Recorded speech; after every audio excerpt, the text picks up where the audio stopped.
All right, welcome back to First and Short, your first place to get short bits of college football news and analysis. Today is September 18th, Thursday, and Aaron, today's a special episode. Do you know why? No, tell me why. Today's episode 10. We have made it to double digits. Who would have thought we would have made it this? We would have made it this far. Yeah, double digit episodes. Still double digit subscribers on YouTube. So, if you're listening, we're gonna pause for 2 seconds. Go ahead and just subscribe real quick. All right, let's get back into it. Hopefully you subscribe right there. All right, we have a jam-packed show. We are going to talk about the UCLA and Virginia Tech coach, firings and what that kind of fallout looks like in terms of the transfer portal and how that affects the players. We're going to do a review of quarter one of the season. We're 3 games in. The regular season is 12 games, so that's the first quarter. So we're going to check out what's been good, what's been bad, and what's been ugly there. We're going to build out your Couch Potato Saturday slate of games to watch, break down a few games. We think the big ones, the needle movers, and we're going to give you our picks. And then, of course, we are going to give you our underdog pick of the week, which we are 3-1 in. So let's go ahead and get started here. We've got a lot of games to cover. But first, let's talk about these coaches being fired. So UCLA, we talked about that last week. Actually, the day we released our episode, I think it was Sunday, Brent Pry, he got fired from Virginia Tech. So what does that mean for the players, right? So it actually opens up a 30-day window for players to enter their name into the NCAA transfer portal. They can still, this is a special case type of thing. They can actually still enter the portal after the season. So if they want to, they can play out the rest of this season, and then enter in after the season ends. If they put their name in now, and a team can contact them, but they won't be able to play for a new team. So Virginia, a player from Virginia, I think one cornerback actually put his name in already from Virginia Tech. He put his name in. Let's say Nebraska reaches out to him, and they do their due diligence and they talk. He won't be able to play for that team this year. But starting in the spring, he can go there. I don't know about UCLA. I know they have the interim coach, but there are some considerations for the Virginia Tech job. Obviously, you have Shane Beamer, whose dad whose dad coached at Virginia Tech. And you got Michael Vick, who played at Virginia Tech. Out of those two, there's a few more. I mean, the internet comes up with rumors all the time. Out of those two, Aaron, do you feel like either of those could possibly make the cut and become the new Hokies head coach? Sure. So yeah, right now I'd have to lean towards Beamer. He's definitely turned the program around in South Carolina. Seems like he loves it, but I think his roots are in Virginia Tech. So I wouldn't be surprised if there's some talks amongst the two going on pretty soon. Yeah, I would say, the roots are there. I don't know if it's necessarily a better job, leaving the SEC for Virginia Tech, but I would, he has head coaching experience, whereas Michael Vick has less than one. Right. So, yep. Some news as we were preparing for this episode, some more news dropped. Actually, the NCAA actually voted to eliminate the spring transfer portal window. So this is the transfer portal window that happened after, spring practice. I've heard, I haven't heard from any coaches. I've heard that coaches say it's tough to spend time going through spring practice, spring training, all that. And then you got guys dipping out the door. It's hard for coaches to kind of be like, okay, what did we spend all this time? We spent this time thinking we had 4 tight ends, but now we only have 2, right? Yeah. And so that changes up the game plan for the upcoming season. So I think this helps a lot of coaches.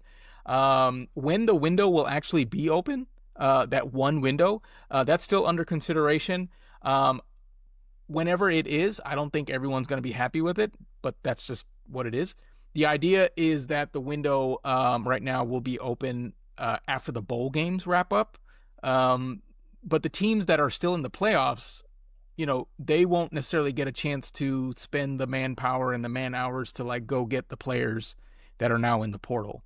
Because they're focused on games that are still ahead of them. So I don't know, Aaron, if you have any thoughts, but I was thinking maybe this increases some parity in the sport. Do you have any thoughts on one portal window versus 2? I definitely think, it's going to create a little bit of calmness to the chaos, right? Yeah. this is still a very, very new system. Everybody's trying to get a grasp of. So um, I think it'll create a little bit more of a, what's the word I'm looking for? You know, players to actually try throughout the year, Mhm. instead of, the initial, hey, we're going to redshirt you, or hey, this guy beat you on the spot. Well, it's like Yeah, now, if it's not that window, you almost have to stay and work through it, another year. Yeah, you know? So, yep. It'll be interesting. yeah, cool. Yep, yep. So yeah, next on the list, right? So we are through 3 weeks of college football. It's been Time's flying. amazing. Yeah, yeah. And so, we're in we're through Q1, so I thought why not go through a review of what we've digested through the season so far, right? So we have the good, the bad, and the ugly. Mash, can you talk to us about, what's been good from your point of view? Yeah. I think the good, this has been a mix of like all the restructuring of the major, power conferences. I think this is also a mix of people just trying to get as much TV money as possible. But big brands are playing non-conference games earlier in the season and throughout the whole season, right? Just some examples that I got written down here. Week 1 obviously had Texas visiting Ohio State. That was blockbuster television. Week 2, Michigan visited Oklahoma. Wisconsin visited Alabama week 3 last week. Week 4 upcoming, Michigan State is visiting USC. These aren't games that if we go back 15, 20 years, these aren't games that you typically see. If you did see any of these, you would see maybe one of these per season, right? We've had one of these big matchup in terms of brands and how big these audiences are every week. And so I think that's been fun to watch on television. I think that gives us a more realistic idea of like how teams are actually built and how good they'll be, throughout the rest of the season. So the AP voters can be a little bit more accurate in who they vote on. And so, yeah, I think that's been the good. Aaron, what do you think's been bad about, quarter one? Sure, so throughout the preparation for the season, and watching, the days get closer and closer. Everybody's excited about all the different things football provides. And I think the most dependent thing a team can depend on is their quarterback. So the bad Mm-hmm. for me would have to be the quarterback woes that have happened, right? We we've poured a lot of time into, hoping that, quarterbacks for our prospective teams are going to be the guy, the Heisman hopeful, the standout player of the year. And so, I'm just going to name off a list of quarterbacks that I have that, teams were hoping for a lot Mm-hmm. this year from. And I'm going to name off the investment that was, put towards them. Mm-hmm. Not even just like, from a physical, mental standpoint. I'm talking about an actual financial standpoint, Dollars right? and cents. Exactly. NIL. So, I got six quarterbacks. You got Arch Manning, right? We know he's had his accuracy struggles and just finding his confidence and groove through the first 3 games right now. He's, got $6.8 million invested into him. Mm-hmm. You got Caden Salter at Colorado. I mean, the guy lost his starting spot in week 2 or 3, right? I Yeah. mean, he may or may not start this week, but that's not a good look. He's got 600K invested into him. You got Nico at UCLA. Terrible start right now for the Yeah. Bruins. He 0 got the coach 3. fired. Yep. Coach is fired. His Tennessee Vols look like a promising college football playoff contender, Yeah. and they're investing $1.2 million in him. You got DJ Lagway at Florida, $3.8 million, and he threw 5 interceptions last week. And then you got Jalen Rashada. He was in the portal, and teams were like Florida were potentially promising him $14 million over 4 years. Darian Minshaw from Duke, or at Duke right now, they're having a 1-2 start, and they lost to his former school, Tulane, in the recent weeks. So out of those 6 quarterbacks, that's a total of $34.4 million in NIL. Um, so my take on all of this is, all of these quarterbacks, they're hyped up and they're paid the money hoping that they're going to execute. But I think what we're seeing right now is, a new kind of quarterback fatigue. Again, not physical, not psychological, but you know, the fatigue of them not meeting the expectations that we want to Mm. see, Mm-hmm. and we've invested into them. So these young men, they're not just leading offenses; they're managing brands now, media obligations. They're managing fans' expectations, and so now they're getting that pro level scrutiny.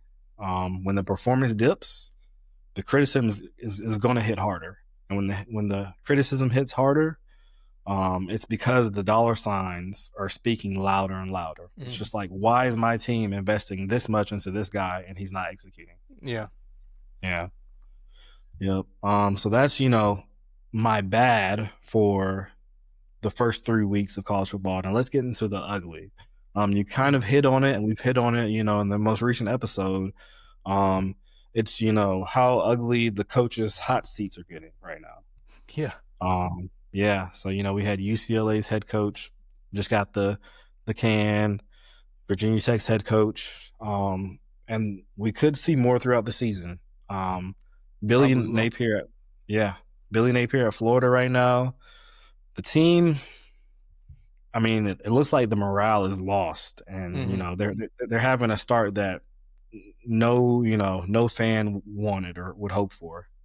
They were hoping for a turnaround year, and I don't know if he's going to have his locker room one to be able to turn around now. They got Miami again this week, and so Right. Yeah, their it just schedule looks like isn't getting any easier. yeah, looks like it's getting hotter and hotter, especially when they get into SEC play. Yep. And then you got also got Mike Gundy at Oklahoma State. I believe last year they went winless in their Big 12 play, Mm. and the season's not getting to a better start. They recently lost to Oregon. I think it was 69-3. Yeah. Yeah, so I think what makes this ugly is like these are huge brand. Like, first of all, Mike Gundy's been there forever. I know Billy Napier's kind of a newer guy, but like these are big brands. They have such huge expectations, and there's so many of them that are coaches that are like close to the getting fired, and are getting fired. And so I think that's what makes it ugly versus like typical year. I mean, we have coaches fired every year and moving around every year, but this year just feels more. And I think the as we're entering into year, I don't know, 4 or 5 of the transfer portal, right? Like it's going to continue being that way, I think. exactly. So yeah. Yeah. Okay, so we'll move on. We've got a few games to set up for you guys. We're going to start bright and early, 12 p.m. We've got number 17 Texas Tech visiting number 16 Utah. Texas Tech. We've mentioned that was my dark horse to win the Big 12. Their offense has been. They're averaging 58 points a game. Did you know that, Aaron? I didn't. Quarterback Baron Morton, and Raiders offense. They're averaging 58 points a game, but against kind of silly competition. But the Morton, he is putting up 11 touchdowns to 1 interception. Like that's his ratio. So I think he's very efficient. He leads a Mhm. very up tempo offense, and the question I think for this game will be more so, can they sustain that level of tempo attack against a disciplined Utah team that loves to control the clock? Mhm. Their defense is very good, very stout.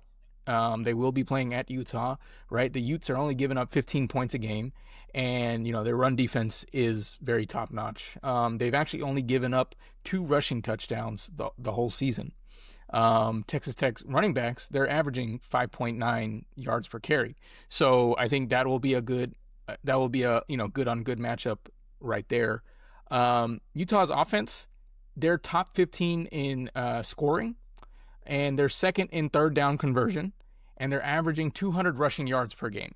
So I think that all kind of goes back to that, provides evidence to that point that I made, that they love to control the clock.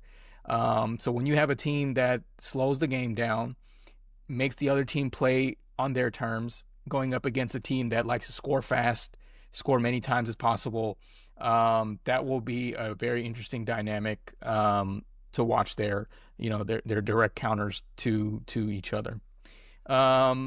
I think in terms of turnovers, Texas Tech has a +3 turnover margin, so they are very opportunistic. They will try to they get more turnovers than they cause. So we'll see there. I think with the home field advantage, the Utah Utes are always a very strong team, very very tough team to play against. I think Utah wins this one. I think Texas Tech will get their first loss of the season.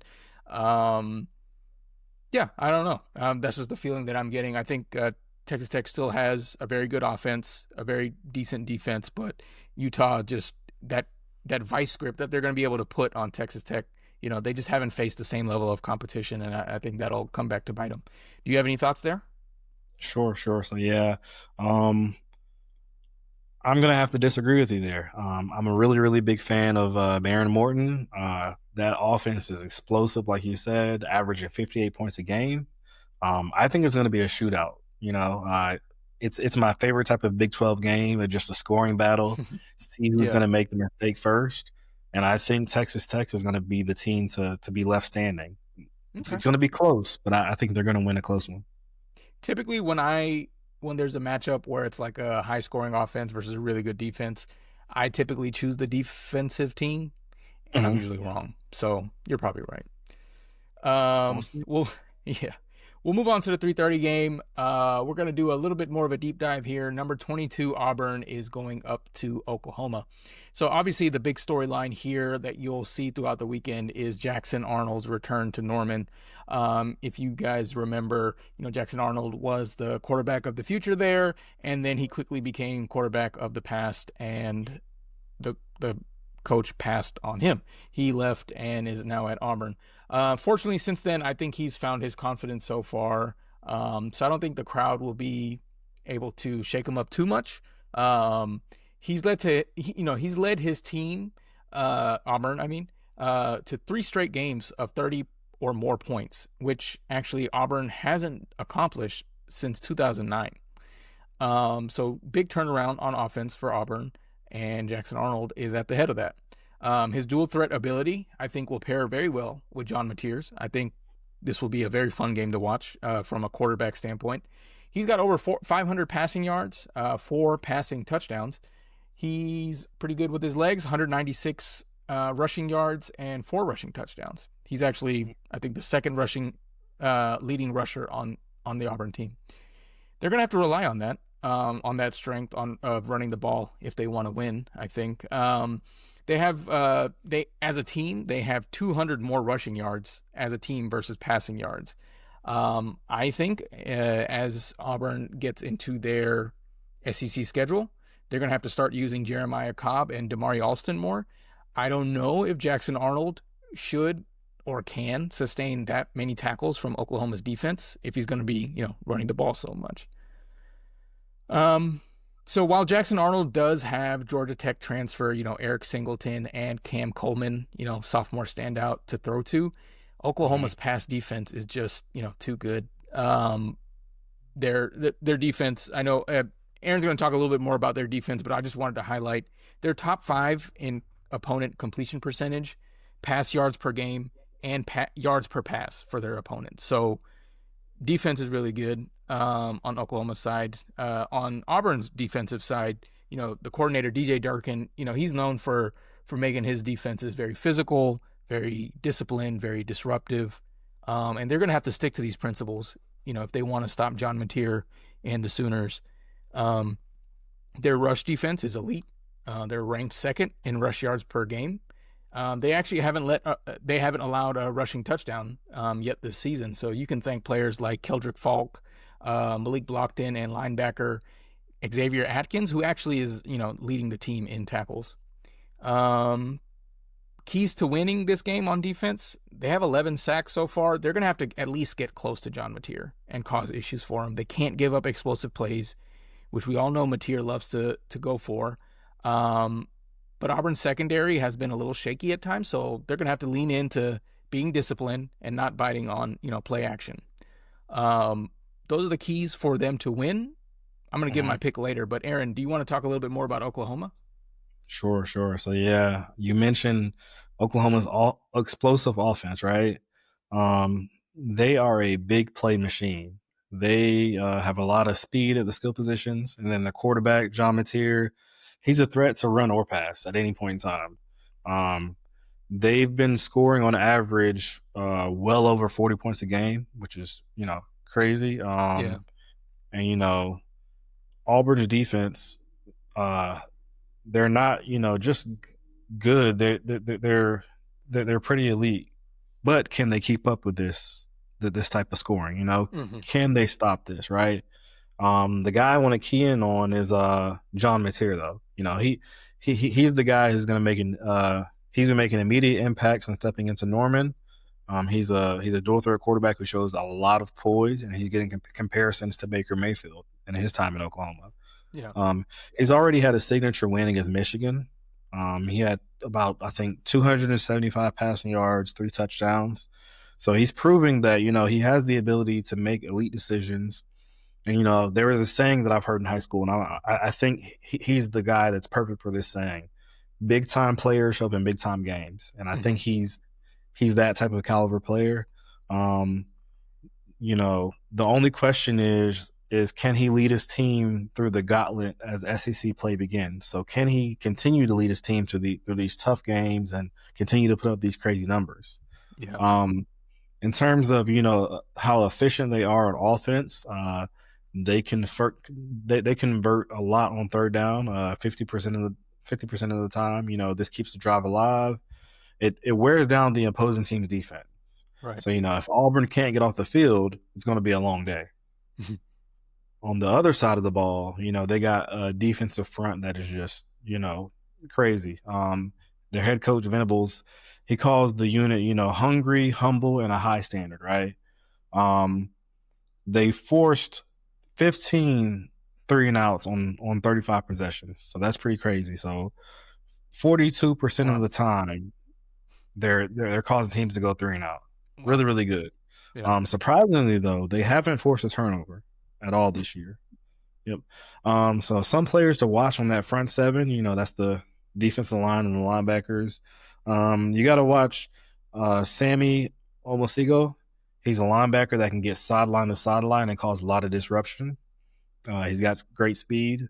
And then you got R. Mason Thomas. He's a defensive end who's an explosive pass rusher, and he's going to cause some havoc. Yeah. Just listening to your deep dive and diagnosis, and then kind of doing my own research on Oklahoma. Yeah. I think I'm going to have to lean towards Oklahoma. They've had the challenge already this year, and I think they're just going to continue that high level of play and competitiveness into this week. And I think they beat Auburn. What's your take? Yeah, I think that's a good way to put it. They've had a challenge, whereas Auburn hasn't, and Auburn just has too many ifs that they need to accomplish in order to win this game. I'm gonna go Oklahoma as well. Another 3:30 game that we're gonna have is number 21 Michigan at Nebraska.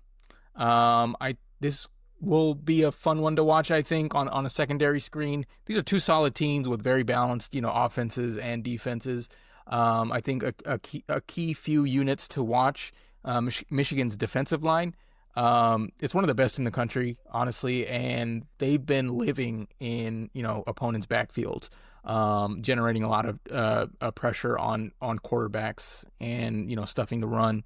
That'll be a great test for Dylan Raiola. Or is his name Patrick Mahomes? No, Dylan Raiola. Yeah. But Nebraska's defense is also pretty good, which will be great because I'm looking at my stats here. They allow less than 120 yards per game, and that will be very important to rely on because Michigan loves to use Justice Haynes and their quarterback too, honestly, to run quite a bit. So that's like both the defensive side of both of these teams. The quarterback play for Michigan and Nebraska, they're both smart. They're both trusted by their coaches and their teammates. Michigan's quarterback, Bryce Underwood, he's a first-year true freshman. Dylan Raiola, he's a second year. But he's made a lot of huge strides this year.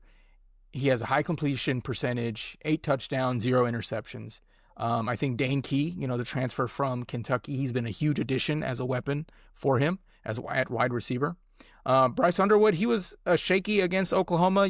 That was kind of his first test, but he has shown many flashes of talent. I don't think this game will be a big, passing performance by either team, but I think whichever quarterback ends up being the smartest, not, avoiding turnovers, playing smart football, that's going to be the game. That's going to be the team that wins this game. One of the difference makers, I think, Michigan's been very good in the red zone. They're scoring touchdowns on over 75% of their trips, not just field goals, but touchdowns. Nebraska's red zone defense has been more of a bend but don't break type of thing, but that just means they force a lot of field goals versus touchdowns. I think Michigan's going to be able to punch it in more times than not. And for that reason, I'm going to go Michigan for this game. Based on that, Aaron, do you have any thoughts on this one? Yeah, sure. I still think Michigan played a tough competitive game against Oklahoma, even though they fell short. And I think they're gonna, keep that high play going. And I'm gonna agree with you. I think Michigan finds a way to win. Yeah. Yep. And so then, we move on to our 7:30 game that night. You have number 9 Illinois versus number 19 Indiana. When have we seen, two Midwest teams like this ranked this high? That's true. It's crazy. Teams are evolving. And so a unit that's really really good on Illinois squad is their defense. They've been suffocating teams. They only have given up about 12 points per game. That's about where you want your defense to be at a pro standpoint. Yeah. So their defensive front, they're a nightmare for opposing quarterbacks. They're really physical and relentless. I'm wondering how Indiana's quarterback's going to hold up against that. Fernando Mendoza. He's an experienced player. He can make all the throws that he needs to. He's averaging about 72.4% passing completed this year, and he's thrown 9 touchdowns and 0 interceptions. So seems like a guy who's efficient and makes smart decisions. But he's going to have to be on his A game to beat this Illinois defense. He can't afford to make any mistakes. And then one thing that you have to consider in this game is the offensive line play. This game is going to be one of the trenches. Illinois' defensive line against Indiana's offensive line. If Indiana can't protect their quarterback and, keep him relaxed in the pocket, it's going to be a long night for their offense. Mm-hmm. Both teams have reliable field goal kickers, so it could be a low-scoring game, and if it is, it could come down to who's gonna, make those kicks that are 30 and 40 yards, right? I heard Tennessee had a reliable field goal kicker. We don't have to. Not a good. We'll talk week about for that some Tennessee. other time. Yep. Anyway, why this game matters, right? So this isn't just a battle for Midwest pride. It's it's a potential to spring into the college football playoff talks, right? Mm-hmm. For Illinois, if they escape with a win this game, on the rest of their schedule, they don't have to worry about Michigan. They don't have to worry about Oregon or Penn State this year.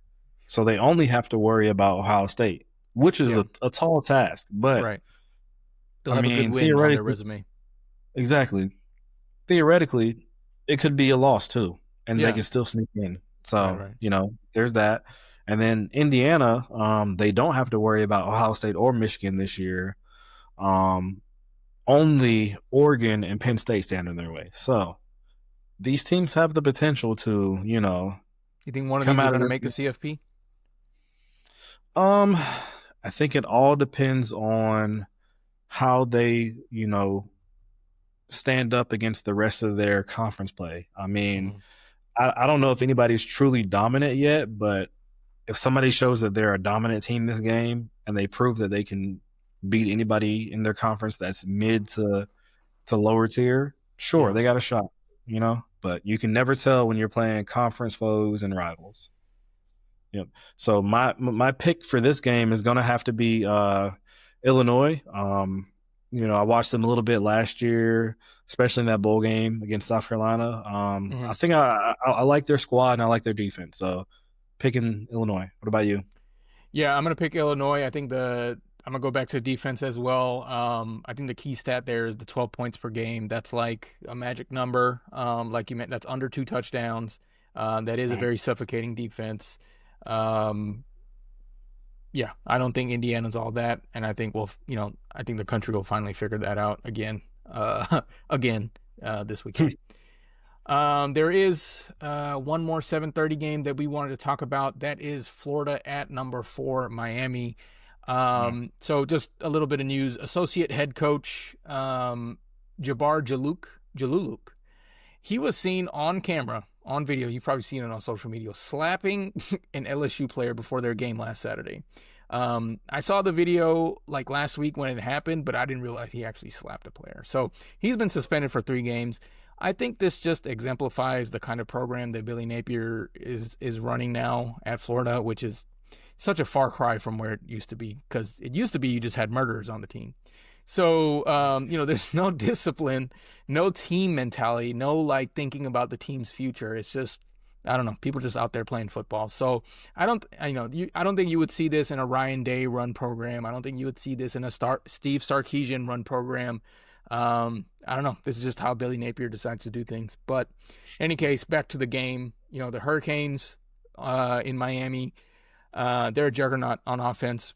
So happy for Carson Beck. No bad words against him. They're averaging over 45 points per game. He is, Carson Beck. He is a Heisman candidate. I think last I saw, he's second on the odds leaderboard, and he's got playmakers all over the field that help him out from freshmen to veterans. Their defense has been so much improved since last year, with their defensive line being, an unquestioned kind of strength of this team. Ruben Bain, defensive end, he's rated as one of the top, defensive linemen in the nation, probably going first or second round next year. So they're going up against a weak Florida offensive line. They're going to feast on DJ Lagway, I think. I don't know.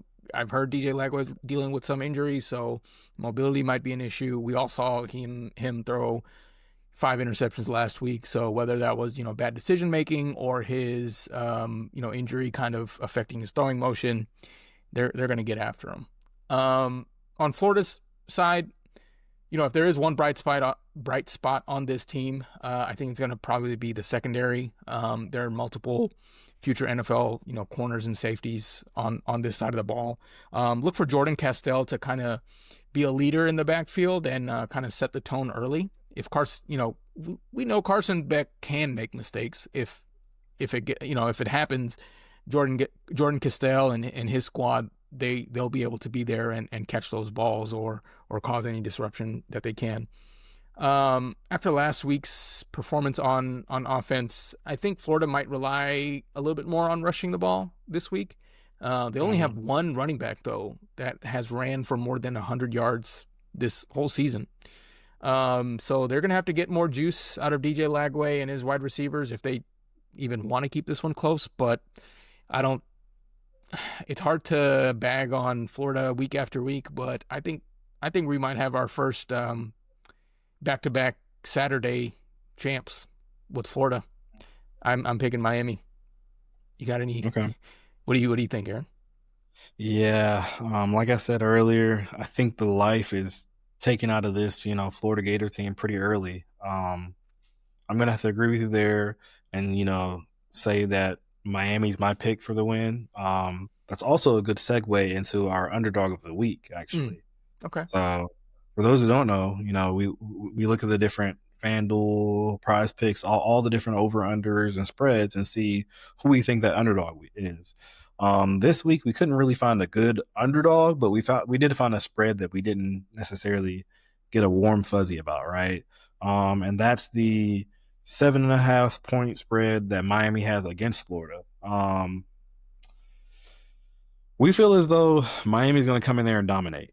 So I don't think, Florida's going to keep the game that close at all. I think it's going to get ugly.